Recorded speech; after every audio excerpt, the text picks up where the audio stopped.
The New York Mets made a signing today, and it was a pitcher with the first name of Trevor, but it's not Trevor Bauer, who I just made a video that the Mets really have to sign. There are so many good reasons why the Mets should sign him, but instead they got Trevor May. And this is not a bad signing at all. I do like this signing, so in this video, I'm going to talk about this signing, what it means for the Mets, and what they could do going forward. If you guys like this video, make sure to leave a like, comment. What do you think about the Trevor May signing? What should be the Mets' next steps? And also, you can comment what kind of other videos would you like to see.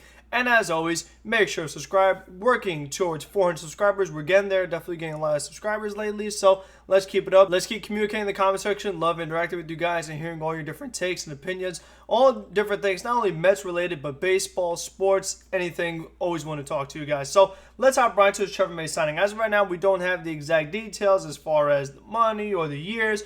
But the good thing about this offseason compared to other offseasons is that the money isn't really a big factor. We're not like, oh, well, you know what, the Mets gave Trevor May $11 million, whatever it is, and we'll be like, oh, how much money does that really leave him with? We know that the Mets still have plenty of money to work with because this is not one of their big signings. That's the really encouraging thing about this, is that let's say this was a normal offseason and they got Trevor May. It's like, all right, well, how many more players are they going to get? Probably not that many more. But that's not the case at all. I think that one of the very encouraging things that's happened the past couple of days, especially yesterday, is something I want to talk about, but the fact that it looks like the Mets blueprint / plan is kind of coming together. We're starting to see what the Mets are thinking and how they are approaching this free agency.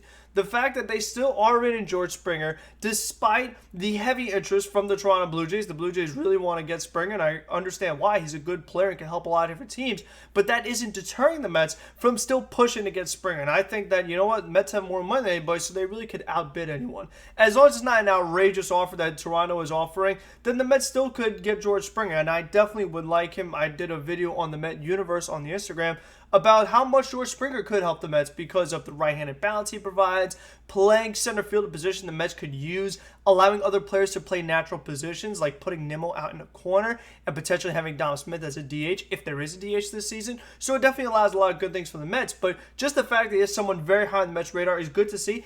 And the other thing that was very interesting is that the Mets are higher on James McCann than JT Realmuto. Now, that makes a ton of sense considering of what it looks like Realmuto's asking price is. I mean, the fact that Realmuto may want a 7-year deal potentially at a ton of money. First, where I said we cannot afford JT Realmuto, which already lets you know that Realmuto is asking for a whole lot. And he's the best catcher in baseball, so you expect him to ask for a lot. But as I've said before, there are concerns. Being over 30, hip injury, having to finish the year at first base, only a 260-something average last year.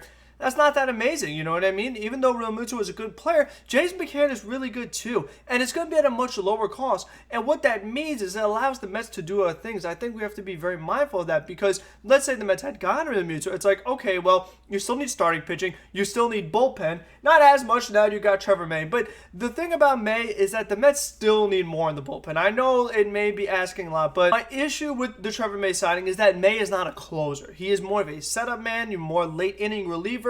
And he definitely provides a lot of value to the Mets. He definitely should help them out a lot better. He should be better than Betances, better than Familia, Brad Brock, some of these other relievers. You should definitely be able to get more out of Trevor May, and I definitely am excited about him. I was very excited about Dylan Betances last year. I made a whole video about it, but then it turned out to not work out that well. So I definitely hope that this May signing turns out better than Dylan Betances.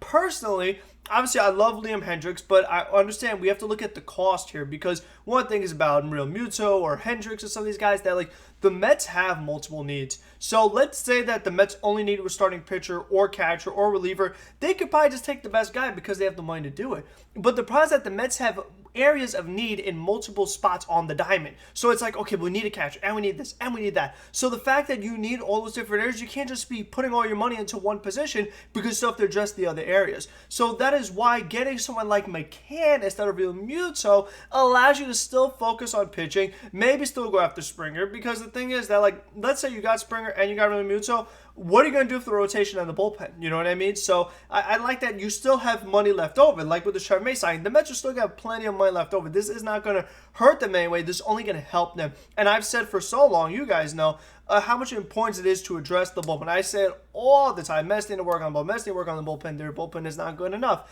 And the main reason why is that these guys, you cannot trust them in a big game. Playoff teams, winning teams, I talk about it a lot of pitchers in a playoff game. You need to have reliable relievers you could trust. And I think that in a close game in the 7th inning, I could trust Trevor May. And I think he definitely is a good 7th inning guy.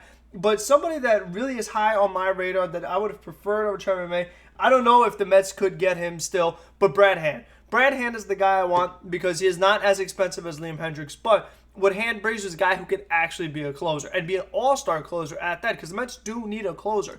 I don't trust Edwin Diaz that much. Seth Lugo, we don't know if he's going to be a reliever or a starter yet, because the Mets still have to do something for the rotation. So that remains to be determined. But I feel like with Hand, you get an actual closer. It allows to have Diaz and potentially Lugo and Trevor May all as setup options. And then the other thing about Brad Hand is that he is left-handed. Joe Sherman pointed this out, but after the Mets signed Trevor May, they have a lot of right-handed relievers, not so much on the other side to match up against lefties. Chasen Shreve is left-handed, and he definitely is a nice reliever, but I don't see that being his role. He might have that long to middle relief role again, where if a pitcher comes out, you need multiple innings, Chasen Shreve could be that guy. That might be his role again, because he did really well in that role, and he did so well that at the end of the season, when the Mets brought him in late in games, he wasn't as effective. So maybe that's the role they want to continue with Chasen Shreve, but they still could use another left-hander. Will they re-sign Justin Wilson? It definitely is a possibility. But again, Brad Hand is the top guy on my radar. After the May signing, them getting Brad Hand plus getting a starter or two, and then potentially one of these hitters, whether it is Lindor or Springer or Realmuto or McCann or Ozuna or LeMahieu, whoever the other hitters are, that may be asking a little too much. I know it's not my money, and I know that Cohen's not going to spend on drunken stars. They're going to be reasonable about it. And I just think that, there are a lot of relievers out there. We talked about Hendricks already. We talked about Brad Hand. But other guys like Kirby Yates, Brad Workman, Ken Giles, Clippard, Melanson, Shane Green, Darren O'Day. There are a lot of relievers out there, and they all could help the Mets. But the fact that they chose Trevor May, I think there's a reason for that. I think the Mets must have done their due diligence.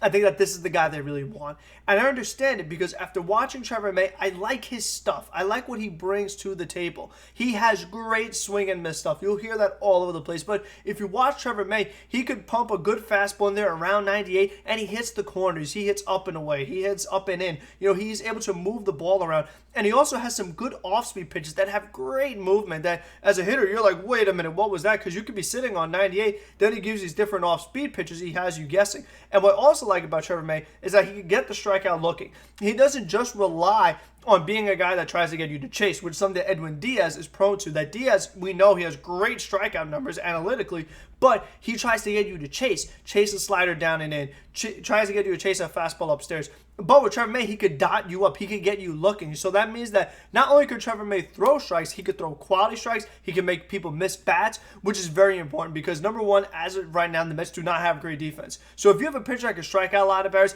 that makes your defense better.